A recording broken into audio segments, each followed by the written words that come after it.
अनि त्यो काङ्ग्रेस एमालेहरूले चाहिँ जति गर्नु गर्यो नि त होइन। अब राज संस्थाको बेलामा अब ज्ञानेन्द्र फाल्नलाई माओवादी जन्मियो।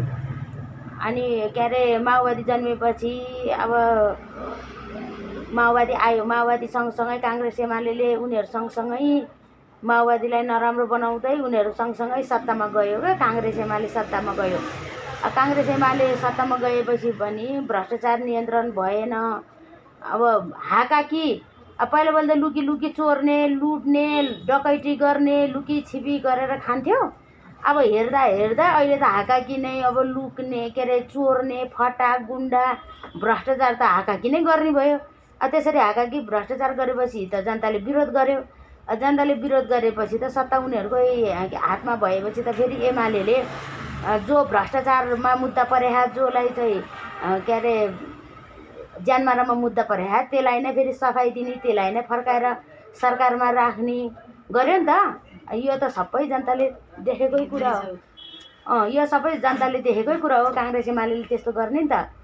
त्यो गरेर अति भएर चाहिँ अहिले नयाँ पार्टी चुन्नलाई बाध्य भयो नि त जनताले। अनि अति भएर पो जेनजी आन्दोलन भयो। यो धेरै मान्छेले भन्छ नि त, धेरै नै पोख्यो भने, धेरै उम्ल्यो भने पोखिन्छ भनेको यही हो नि त।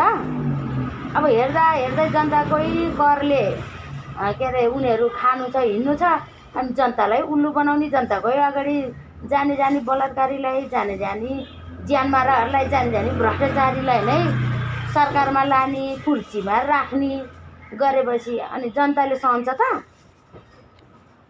अनि त्यही भएर अनि अहिले मान्छेले नयाँ पार्टीलाई चुन्नु परेको कारण नै त्यही हो क्या। जानी देखिसक्यो। अब पहिला लुकी छिपी कति खायो, अहिले जानी देखिसक्यो, त्यसो गर्न थाले। अनि जनता चुप लाग्छ त। त्यही माथि अहिलेको बच्चाहरूले अब कानुन विषय पढेको बच्चाहरू छ। अब अहिले त आइटी सम्बन्धी पढेको बालबच्चाहरू छ। कम्प्युटरको जमाना आयो भन्छ, 21औं शताब्दीको जमाना आयो भन्छ। त्यो अनुसार बच्चाहरूले बोल्दैन, बोलिहाल्छन्, किन नबोल्नु। त्यही खण्डमा हो, त्यही विषयमा लिएर आन्दोलन गर्न गएको जानी अनि स्कुलको बच्चाहरूलाई गोली हान्छ। अनि त्यसो भएपछि जानी त्यसलाई भोट हाल्छ। काङ्ग्रेस र माओवादी के अरे एमालेलाई भोट हाल्ने मान्छे त ऊ हो के, भ्रष्टाचारी हो। भ्रष्टाचारी हो तिनीहरू त। भ्रष्टाचारी अन्त के अरे दलाल हो उनीहरू त। ज्यानमारा पनि हो नि। अनि यस्तो ज्यानमारा काम गर्ने। अनि अहिले उनीहरू ठुलो कुरा गर्ने। फलानालाई नयाँ पार्टी आयो भने नयाँ पार्टीको के भिजन छ, नयाँ पार्टीले देश बेच्छ, नयाँ पार्टीले बाहिरको धर्म भित्रै आउँछ भनेर अहिले पुरै चाहिने नचाहिने कुराहरू भ्रम फैलाइरहेछ के। ठिक छ त। अब राजाको पालामा माओवादी जन्मियो होइन, राणा शासन अन्त्य गर्यो, काङ्ग्रेस एमाले जन्मियो। राजा संस्था अन्त्य गर्यो, काङ्ग्रेस एमाले माओवादी जन्मियो। माओवादी एमालेहरूले अति गर्यो, अहिले स्वतन्त्र पार्टी जन्मियो। स्वतन्त्र पार्टीले अति गर्यो भने कोही न कोही पार्टी जन्मिहाल्छन्। सधैँ बुढापाकाको मात्रै आएको थियो त्यो बच्चाहरू। अनि जहिले नि बुढापाका अनि उखानै छ त। उहिलेदेखि नै त अनि मान्छेले छोरा र छोरीमा भेद किन गर्छ त। छोरा भए बाउको अंश खान्छ, बाउको वंश धान्छ भनेर मान्छेले छोरा खोज्छ त। अनि बाउले गर्ने कारोबार छोराले चलाउँछ, छोराले गर्ने कारोबार नातिले चलाउँछ, नातिले गर्ने कारोबार पलातीले चलाउँछ भनेर मान्छेले वंश खोज्छ त। त्यो भनेर पो मान्छेले छोरा चाहिन्छ भन्छ। अनि बाजेले पनि त्यही खाने, बाउले छोराले पनि त्यही खाने। नातिको पलातीको पालो चाहिँ कहिले आउँछ? त्यतिखेर बाउ बाजेको मात्रै पालो आएपछि। अब नाता नातिले बाउ आमा अब पार्टी पनि त्यही भयो नि त होइन। अब बाउ मरेपछि म पार्टीमा जान्छु भन्छ।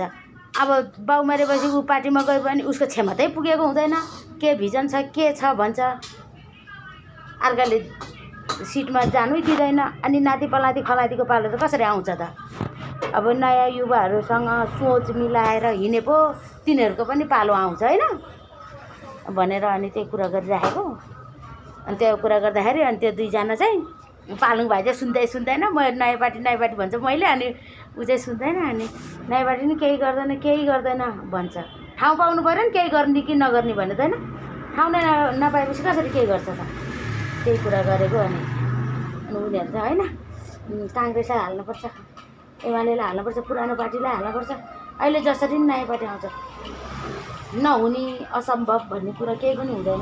दाल बसाल दिनु न, हाल्यो पैसा हालिदियो भक्क। कसलाई आएछ आयो नि त, हालिदियो त पैसा।